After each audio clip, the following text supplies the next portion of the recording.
Hello, would like to welcome you to this recording for the Franconia Soaring Safety Day. This is one of multiple events we are planning for the 2020 season due to COVID-19. This is just a small introduction to give you a few things to think about on aviation safety as we proceed through the season. Now, as I mentioned, in the year of 2020, we are dealing with a COVID-19 pandemic. So instead of meeting in person in a large group as we have done, we are looking at doing some monthly substitutes for safety meetings. And specifically this year, we're trying to focus on covering operational items that'll be specific to Franconia Soaring. Here we'll try to focus on different procedures and techniques for different portions of the flying that you may be doing at the club and at the airport, and also hear from a lot of different people in different presentations as we proceed through. Now, from an introductory perspective, what I want to do is just put out some things to think about safety and what you end up doing in your flying, and to share a little bit of what I've learned, as we go through and over the years, what we do learn about flying and about ourselves as pilots. And probably one of the big ones that we all need to know and understand is all of us, no matter what our skill level, whether we've been flying for 30, 40, 50 years or more, professional pilots, or we're just a beginning learner to the glider operations, is that we all are capable of making mistakes and maybe even having a bad day. And that's where we can help each other out. You might know that I use this a little bit as my lab or to practice what I preach. And, I'm just as guilty as everybody else, as I do make mistakes. But the big thing is, if we all work to try to learn from our mistakes and the mistakes of others, we can all be better pilots, and be safer. And sometimes we also have a bad day. Things don't go the way that we want. The lift may not be there like we want. We may forget some things. And working together as a team, it helps to have the support. And with that, I want to mention one of the best things we can do is provide that positive reinforcement, no matter what level we're at. But if somebody makes a good landing, it's good to compliment them, give them a little bit of a pat on the back. If a beginning learning student is improving greatly in their launches and tow capabilities, letting them know what we see and the good work that we do. That is a terrific thing. It works much, much better than negative reinforcement does. Now, in glider flying, and specifically with the aero tow operations that we do at Franconia Soaring, there's a few things you always want to remember. That you as the glider pilot, you do have to love your tow pilot because it is a very risky endeavor. And your actions as a glider pilot have a direct result on their impact and their safety. Is you as the glider pilot have a tremendous amount of impact on the safety of the tow pilot. Probably more so than it does going the other way. And for that reason, that's why I say you as a glider pilot need to love your tow pilot, but your tow pilot only needs to like you. They only need to like you enough not to drop that rope on you at the most inopportune time. And the same goes for the ground crew. It is a group event when we talk about soaring. Even though you may be solitary in your flying up aloft, getting things together on the ground, getting launched, takes a whole team effort. And you really have to be nice and help out the ground crew and communicate with them. That's probably the biggest thing that I can emphasize with your tow pilot and with the ground crew is communicating with them. What is it that you're going to do? What is it that you want to do? How you are going to accomplish it? And work together with them, and truly, they only need to be nice to you. And I say this unless you're a bully. I've seen it happen before where somebody is just being mean and grumpy And all you have to do as a ground crew is just walk away. You know, you don't have to put up with that at all. So it is important as a glider pilot to love your ground crew too. And with that, I point out that gliders do take teamwork. And this is the type of teamwork that we probably end up seeing most often at glider clubs. Is many of us are in that age bracket where we have, the gray hair, been around for a while, seen a lot of it. But what's also terrific is soaring brings in people that are new, interested, and also are a terrific way for the younger members of our society to get into something because you can solo a glider earlier than you can solo an airplane, age 14 versus 16. You can get your license earlier, you know, age 16 versus 17 for airplanes. So it does take teamwork, and it also takes teamwork between varying ages and varying skill sets. And that's where we need to think about.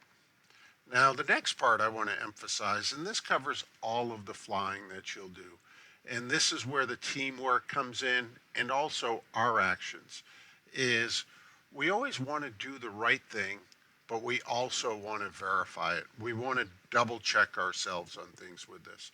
And my next statement for glider pilots may be a little bit touchy, but in my experience, I have found this to be true, is in general, glider pilots overall are actually fairly poor checklist users.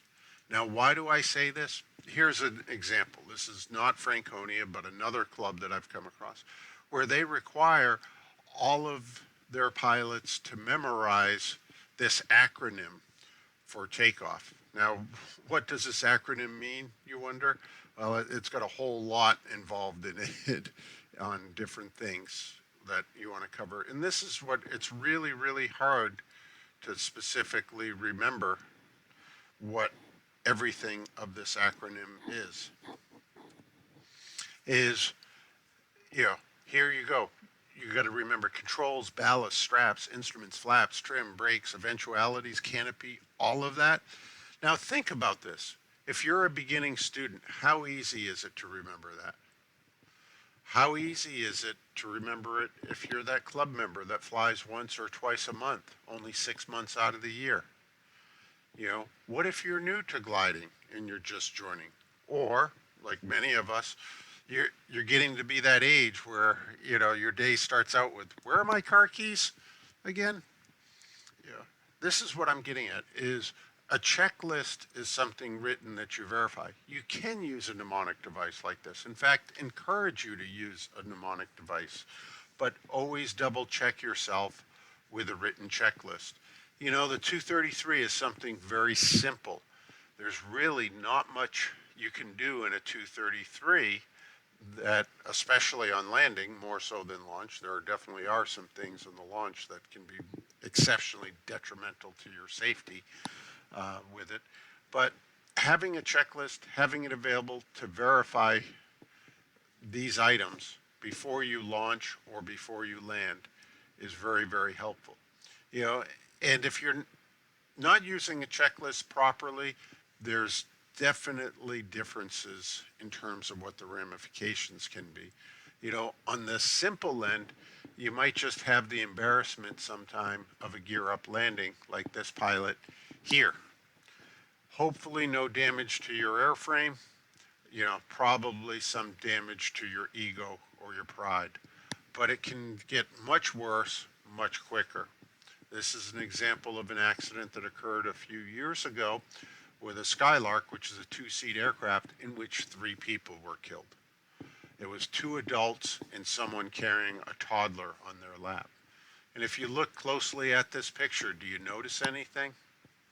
Take a look near the tail and notice the different color on there. The tail dolly is still attached. Something as simple as that, just not following a checklist, yielded in the death of 3 individuals. And as I mentioned, we had a recent accident here in the United States that has been pervasive and discussed in soaring circles quite often, is as a glider pilot, you have a lot of responsibility to your tow pilot for your actions. And recently in California, it appears we lost a tow pilot, safety officer for the club, board of director for the club, when a instructor actually had a canopy open on their 126 in the initial part of the tow. And the 126 kited on the tow plane, and it ended up crashing and burning and killing the tow pilot on the runway. Now, getting back a little bit more positive with all of this, what you need to think about as a glider pilot is probably the most important control in that glider for you is that little red knob right there in the middle. Is before liftoff, that's a time machine. If you don't like what's happening, it's going to stop time for you right then and there. And it's probably even going to reverse the time, such as if your tow rope, had already been connected up, and the tow plane starts to go just by releasing the tow line through that red knob, you instantly have more time, and you've actually gone back in time to where you can do that before takeoff check all over again. After you lift off and you're climbing up, instead of thinking of it more so in terms of time, think of it as a location device. You need to be cognizant of where you're being towed to, working with directing the tow pilot where you want to go, where you should be. You also should be thinking about, are you upwind, downwind? Is that appropriate for the performance of my glider? And that's what it provides you, is a location device. Where are you going to be in that space of time? And it's important not to rush. Don't rush your takeoff, and it doesn't matter whether you're the glider pilot, the ground crew, tow pilot, it doesn't matter.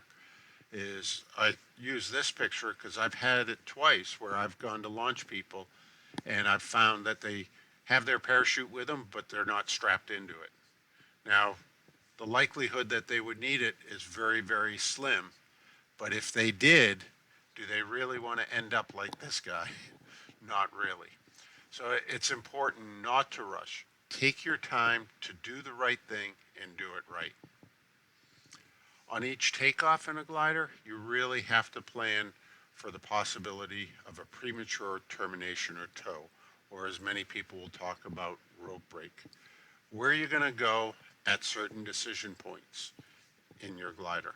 And that will also vary depending upon the type of launch you're doing, the type of tow plane, the power, how strong it is, and the airport. Most people have in their mind that at 200 feet I'm going to turn back. But there's a lot of airports, a lot of circumstances, a lot of gliders, a lot of tow planes that may not be the appropriate altitude. It might be something higher. You always do want to keep a lookout on the runway, and this is for glider pilots, ground crew, tow pilots. What's wonderful about glider ports is they tend to be smaller airports located a bit more out in the country, terrific places for people to visit.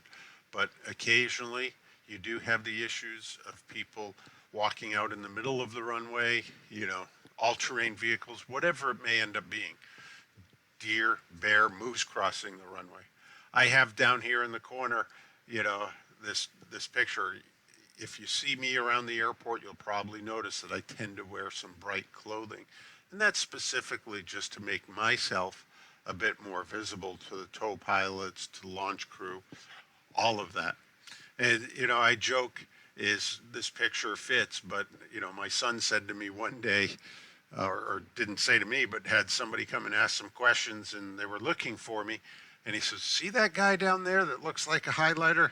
He can answer your questions.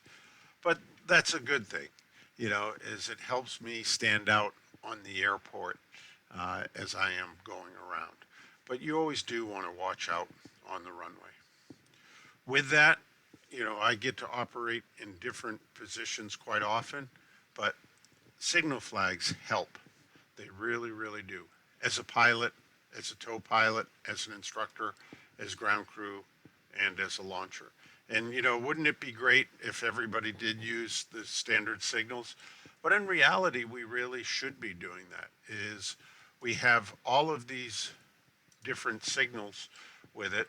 And most of these, this is right from the Soaring Society of America. Basically, all of these on the top row to this one are ones that you should be using in the normal process of launching a glider each and every time. You do want to see the pilot move the controls at least. They should have done a positive control check with a checklist before they ever did get out there on the line. But you can do a last little check with them to verify that. Appropriate signals for opening and closing the tow release, the take up slack, the holding, that the pilot's ready. I usually also say loudly to them, the pattern is clear, so that they know if I'm going to be their wing runner. And then the takeoff signals. The others here, you know, are coming either from the glider pilot or the tow plane pilot, or ones that you would not normally use, but you do need to know. And that's one of the reasons why I do this, and I recommend it for you, is go ahead and do the Soaring Safety Foundation Wing Runner course annually. It's a terrific little review of what's going on ground operations wise, and it'll always help you remember, even if you don't normally operate as a wing runner, but as a glider pilot or as a tow pilot. It's a great thing to help you out. And we talk about Franconia, but one of the things that we're all focusing on is to be the best pilot or aviator that we can be.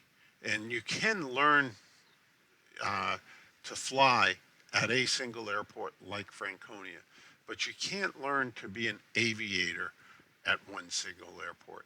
The best way to learn is through experience. So take advantage of that experience, whether it's away from Franconia or it's on some of the events that we end up doing. Traditionally, we've gone to Plymouth. We usually go to the Wave Camp. We've had other operations where we've talked about going to Gorham and other places. Taking advantage of that and getting the opportunity to see different things, different airports will help you out. It's different if you operate a glider at an airport off next to a paved runway. You might have to contend with turbine aircraft and wake turbulence like this. Some beautiful airports may be great for the 233 or the 126 or an AC-4, but for a duodiscus with 21-meter wings, they're not very friendly. That's one of the things even to consider on nearby airports for us, like Molten Borough with their runway lights. Bradley nearby is an outlanding field. One half of it is cut into the trees, that it's pretty darn narrow. And learning about different terrain and experiences. That really is some of the best ways that you can learn to become the best aviator that you can be. Now, Franconia is a terrific airport and a lot of fun, and you have a lot of opportunities to learn things there that you wouldn't have the opportunity with at many airports around the country, for that matter. And you probably notice our typical winds shift from the north to the southwest. And in reality, with those typical winds, it's fairly benign. The trees block some of the crosswind. The hills do also. It's usually pretty smooth. But as you look down here to the south and to the east, you might find, and if you ever have that opportunity to fly in those different winds, that you almost feel as if you need dental work after a strong southeasterly wind day. In fact, it's not uncommon for the tow pilots after lifting off to actually turn and go to the west side of the valley in the initial climb out, just because it is so rough with a south or easterly wind near the mountains over there. Now, each day we try to get ourselves prepared for flying that we're out there, and it does say that, each pilot in command shall, before the beginning of flight, become familiar with all available information. And that's where the teamwork comes in. We're all human. We don't necessarily catch or think of everything with it. But if we share the information, such as we've started doing in the morning safety briefing, or talking to each other or even via the email, the day before. All of that we can help each other out with it and help share the information that'll make us all have as much fun and be as safe as we possibly can be. And with that, we don't know it all. You know, each of us has our own specific skill sets, the things that we catch. But what's great is when we do work together as a team and as a group, we know much, much more, and we can actually probably have much more fun and be much, much safer out there. So I do want to thank you very, very much for listening to this, and I hope to see you around the airport soon. If you do want some more information about being safe and some of the things that you can do in getting ready for the season, do consider taking a look at some of the things that are on the Boston Fast Team YouTube channel. Some things in particular is back to basics, review for glider spring checkout, wings, or flight review. If you're interested in the history of glider accidents, you can check out the glider instructor webinar, the fiscal year 2019 accidents. Many of us are getting older, so flying safely while aging gracefully is terrific, but that's an excellent, excellent program for just learning about the physiology and the impacts of physiology in flying. And there's good pilot, better pilot, proficient pilot, and also not 100% oriented towards gliders, but very oriented in that direction. On FAAsafety.gov, you can find these wings courses, ALC 612, oh no, I'm landing out, or ALC 629, gliding for the airplane pilot. So thank you.